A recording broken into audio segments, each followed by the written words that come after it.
어싱 홀더 신형 타입을 좀 설명을 드리겠는데, 예전에는 그 아래 디스크, 윗 디스크가 이렇게 1대1 막대형이 되어 있는데, 지금은 이렇게 보시면, 이렇게 이연매가 딱 있도록 해서 아래 위 디스크를 탁 하면은 서로 이빨이 딱 물리도록 그렇게 제작이 좀 됐습니다. 그래서 조금 생산성을 조금 올린 제품이고요. 그전 뭐 한 3, 4년 전에는 메인 바나나 잭이 연결되어 있는 메인 디스크가 있고 보조 디스크가 있었어요. 그런데 지금도 이제 간혹 가다가 옛날 비디오를 보고 이제 문의 주시는 분이 계시는데, 그때는 패드 아래 위로 이렇게 접착을 해서 패드에 부착용으로 썼습니다. 그런데 지금은 이제 마사지 전용으로 쓰도록 그렇게 해서 보조 디스크를 없앴습니다. 만약에 보조 디스크가 필요하면 똑같은 걸 구매를 해서 이렇게 같이 쓰셔야 돼요. 아니면 저희들이 네오디움 자석, 조그만한 자석을 이렇게 무상으로 드립니다. 필요하시다고 하면. 그럼 그걸 패드 위쪽에 디스크를 두시고, 뒤쪽에 보조 디스크나 또는 자석을 두셔서, 이제 이 패드의 어싱 성능을 높이는 그런 용도로 예전에 썼었는데, 지금은, 마사지 전용으로만 쓴다. 그래서 꼭 필요하시면 자석을 무료로 드리고 있습니다. 요청을 좀 주시고요. 나는 똑같은 보조 디스크가 필요해. 그러시면 똑같은 걸 하나를 이 선 제외하고 구매를 하셔서 두 개를 쓰실 수 있습니다. 자, 그리고 어싱 홀더를, 미국 그 사이클 국가대표 선수단들이 어싱을 이제 그 피로 회복 건강 목적으로 이렇게 그 프로그램으로 공식적으로 이렇게 1년 동안 어싱 프로그램을 도입을 해서, 그게 미국의 그 NCBI 그 의료정보 사이트에 그 결과들이 올라가 있는데, 이제 선수들이 많이 다치죠. 뭐 넘어지기도 하고 쓸리기도 하고.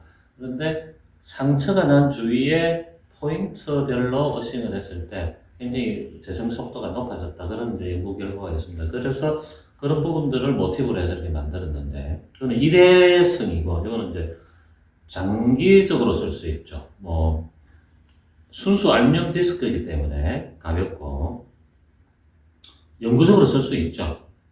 또 중앙에 이제 네오디움 자석이 들어 있습니다. 그래서 뭐 보관할 때 이렇게 철판 이런 데 이제 부착을 해 놓으실 수도 있고요. 여기 물결무늬 이 가공을 하는 데 있어서 굉장히 연구할 때 이 부분을 도출하는 데 시간이 많이 걸렸었습니다. 자, 어싱, 만약에 나는 디스크는 쓰고 싶은데 자석은 빼고 싶다. 그러면 특별히 만들어 드릴 테니까 실드 그린에 말씀을 좀 해 주시도록 하시고요. 어싱 홀더를 여러 용도로 많이 쓰십니다.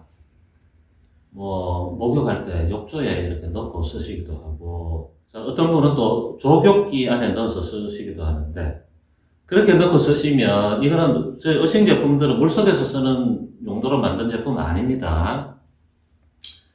여기 바나나 잭이 저희들이 이거 빼지 말라고 말씀을 드리는데, 특별한 경우가 아니면 빼지 마십시오 그러는데, 여기에 빼게 되면은 이쪽이 좀 헐거워질 수 있어요. 이쪽이 늘어날 수 있고. 그래서 빠지지 않도록 내부에 이렇게 갈고리 모양으로 강화를 해가지고 이제 제품을 출시를 하고 있는데, 자주 빼고 넣고 하면은 이 부분도 손상이 되고, 또 내부에 잡고 있는 부분도 손상이 될 수 있으니까, 혹시 뺄 때는 빼야 되겠다 할 때는 이 앞부분을 잡고 이렇게 살짝 빼시고, 가능하면 빼지 마시고, 요런 그 부분에서 물 속에 오래 있으면은 녹이 발생합니다.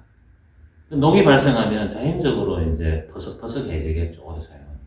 그래서 물 속에서 오래 사용하십니다. 이렇게 연락을 주시는 분 보면 여기가 끊어지는 경우도 있고, 이쪽에 녹이 쓸어가지고 헐거워지는 경우도 있고 그렇습니다. 물 속에서는 사용을 하지 않도록 이렇게 공부를 하는 어싱 홀더를 물속에서 오래 사용하면 이런 식으로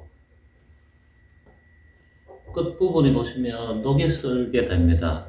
여기 바나나 잭 끝부분이. 그래서 물속에서 사용을 하지 않도록 권고합니다. 집중 어싱 마사지용이다 어싱 홀더를 이렇게 이제 판매를 하고 있는데, 이 부분의 전체적인 이해를 좀 그 집중 어싱 마사지라는 부분을 이해하기가 약간 어려운 분도 계신 것 같아요. 그런데 질문이 어싱 홀더를 쥐고 있으면 여기만 되고 다른 신체 부위에는 어싱이 안 됩니까? 이렇게 질문을 하십니다. 자, 손에 쥐시거나 눈에 마사지를 했을 때, 물론 접지선 연결이 돼 있어야 됩니다. 지금은 촬영을 위해서 이제 그냥 들고 이렇게 하는데, 집중적으로 이 어싱 홀더가 홀더가 접촉이 된 부위가 집중적으로 어싱이 되기 시작을 합니다.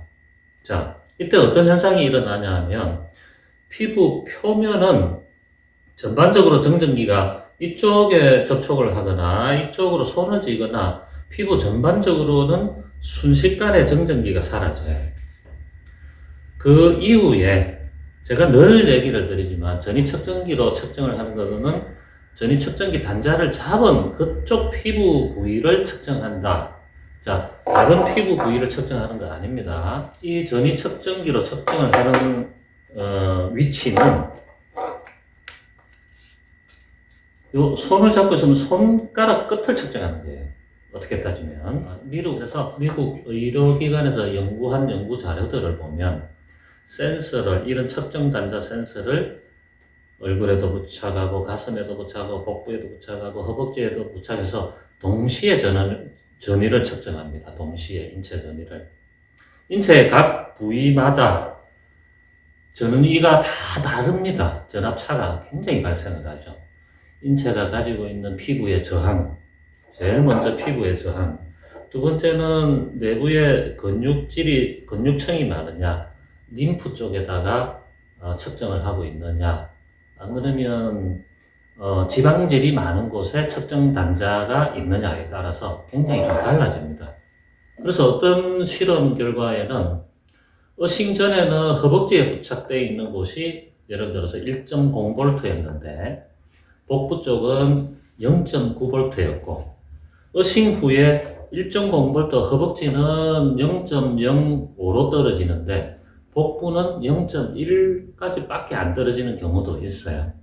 그거는 자유전자가 얼마나 인체 각 부위에 순차적으로 투입이 되느냐, 그런 편차들에 따라서 굉장히 달라집니다. 내부의 장기라든지 내부의 세포 단위에서의 전하의 이동 다 다르기 때문에 인체의 각 부위는 전부 다 전압이 다 다르다, 이렇게 인식을 하셔야 돼요. 단지 편의를 위해서 손으로 측정을 하는 거지, 인체 각 부위는 제각각 다 점을 찍어서 측정을 전부 다 하면은 다 다른 결과가 나옵니다. 자, 손에 어싱 홀더를 접촉을 하거나 얼굴, 목, 뒤에 마사지 이렇게 하고 계실 때 측정기로는 전반적으로 다 떨어진 것 같이 보여요. 그러나 인체 내부에서는 각 부위마다 다 전압이 다르다. 그래서 이렇게 인체를 접촉한 쪽부터 인체 내부 깊숙이 동전이 플러스 마이너스 균등한 플러스 마이너스가 정기적으로 플러스 마이너스가 동일해지는 동전이가 이루어지는 겁니다. 나머지는 피부 표면에서는 측정하면은 동전이가 이루어진 것 같아도 실질적으로는 전압차가 굉장히 큽니다. 그래서 예를 들어서 여기서 마사지를 하고 있으면 발끝은 뭐 한참의 시간이 지나야지 실질적으로 동전이가 이루어진다. 자, 늘상 말씀드리지만 맨발 걷기 해가지고 0이 나왔어 하고 다시 들어오는 순간 인체 실내 전자파 때문에 확 올라가죠. 그러나 전자파 때문에 올라가기 전에도 인체의 각 부위는 아직도 전압차를 가지고 있다. 그러나 우리가 측정하고 있는 이 측정기의 한계점이 있기 때문에. 자, 미국의 어싱, 유명한 어싱 연구기관에서는 전용 측정기들이 수천만 원짜리 장비들이 있습니다. 뭐, 이거 4, 5만 원짜리 가지고 서로 대비할 그런 사항들은 아니고요. 그런 장비들은 인체의 각 부위를 동시에 측정을 하게 되고, 그 측정기도 인체의 외부를 측정하는 거지, 인체 내부를 체내의 전압을 측정하는 것은 아닙니다. 체내 전압은 이 측정기로 제로가 나왔더라도 체내 전압은 굉장히 등락이 심하고 편차가 많다. 그렇게 여기셔야 됩니다. 자, 그래서 부분 집중 어식 마사지를 이렇게 하더라도 인체 전체의 어식은 됩니다만은 인체의 각 부위마다 실질적으로 어싱의 완성이 되는 시간은 굉장히 오래 걸린다. 그래서 24시간 늘 어싱을 해야 된다. 라고 말씀을 드리는 겁니다.